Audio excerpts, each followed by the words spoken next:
O projeto codicístico era evidentemente a grande pretensão do iluminismo, com a tentativa de organizar ou de dar uma suma organização às normas através de uma estrutura codificada. Os códigos emergiram com essa pretensão. Todavia, o volume das leis especiais acabaram por atropelar essa pretensão, cujo atropelo também se potencializou em face dos modelos constitucionais que se estabeleceram no século XX. Ou seja, as constituições tiveram um maior alcance popular e deixaram os códigos do seu patamar exegético, extremamente formalístico, para uma modificação do centro gravitacional da interpretação, agora estabelecida no modelo hermenêutico. A prova disto é que a dogmática penal, no seu mais elementar debate, trata do bem jurídico dentro do âmbito constitucional. Essa questão, portanto, fez com que os níveis de democratização do discurso constitucional favorecessem o surgimento da figura do juiz das garantias, que é tratado na Lei 13.694, de 24 de dezembro de 2019. Ora, não se trata de uma instituição que deva passar despercebido. Muito pelo contrário. Talvez seja o grande marco do direito neste século XXI. Porque o juiz das garantias é, em suma, o juiz da investigação.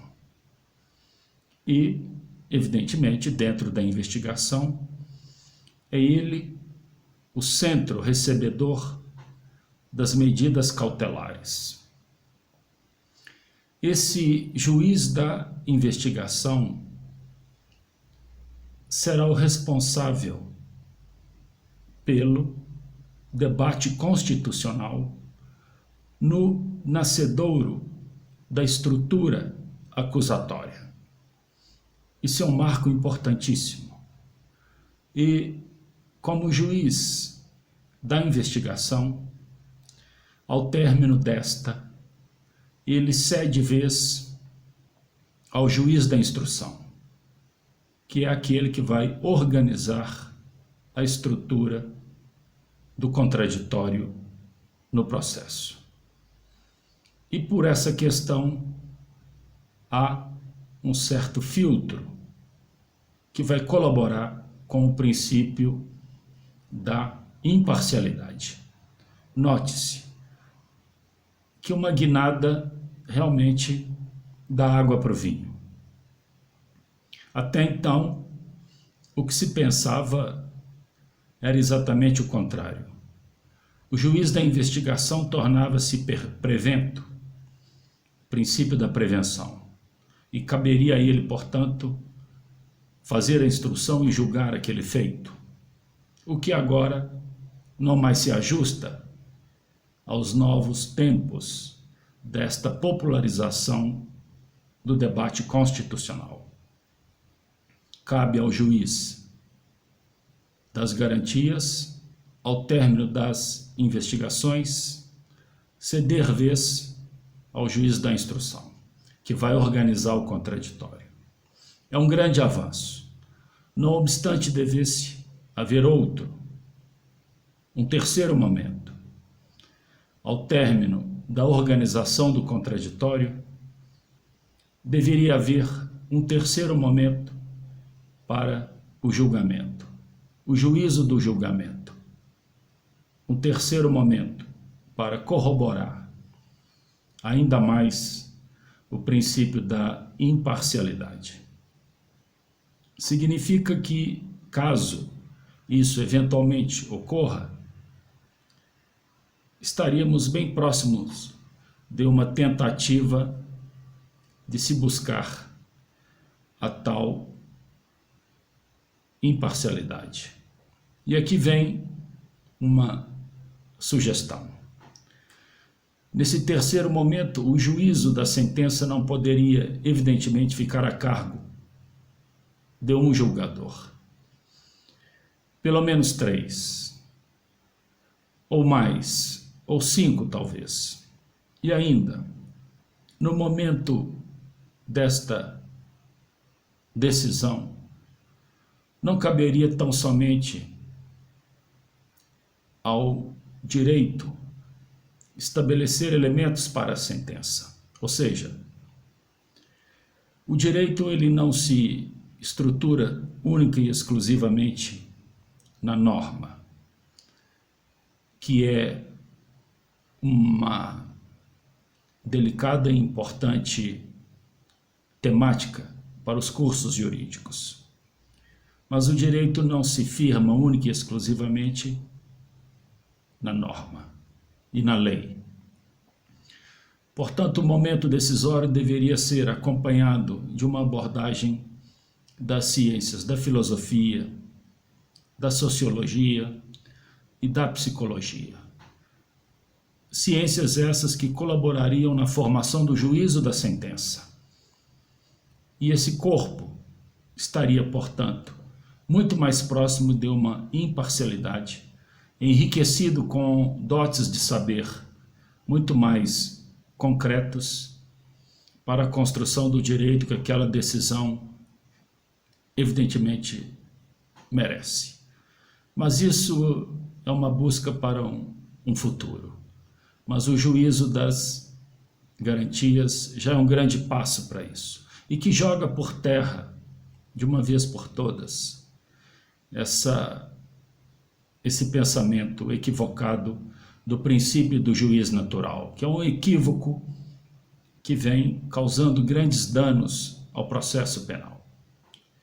E além disto, com o advento desta lei, resta uma discussão sobre o papel do Ministério Público. Até que ponto esse órgão também deverá receber freios naquilo que até então ele se firmou como um cão de guarda do poder punitivo, agindo como uma parte feroz da acusação, e não necessariamente como um fiscal da lei. É isso que deve ser também discutido. Quais os freios receberá o Ministério Público para se portar dentro do processo e a partir da própria investigação, como uma entidade ou como um órgão realmente preocupado com as bases constitucionais da justiça e não com as bases ferozes da perseguição e da condenação. De qualquer forma, é um avanço e a comunidade jurídica deve ficar atenta, porque os discursos, principalmente daqueles que não têm comprometimento algum com a Constituição, já começam a fazer barulho, já começam a montar uma série de impedimentos para a instituição do juiz das garantias. Qualquer voz nesse sentido é uma voz descomprometida com a nossa Constituição.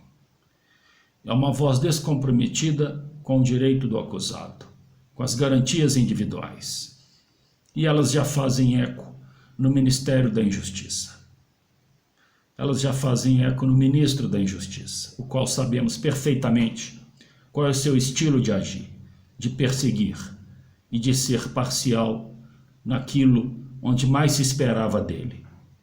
O mínimo de ética e o mínimo de conhecimento do direito para dizer à sociedade que a Constituição é realmente o nosso documento jurídico mais importante.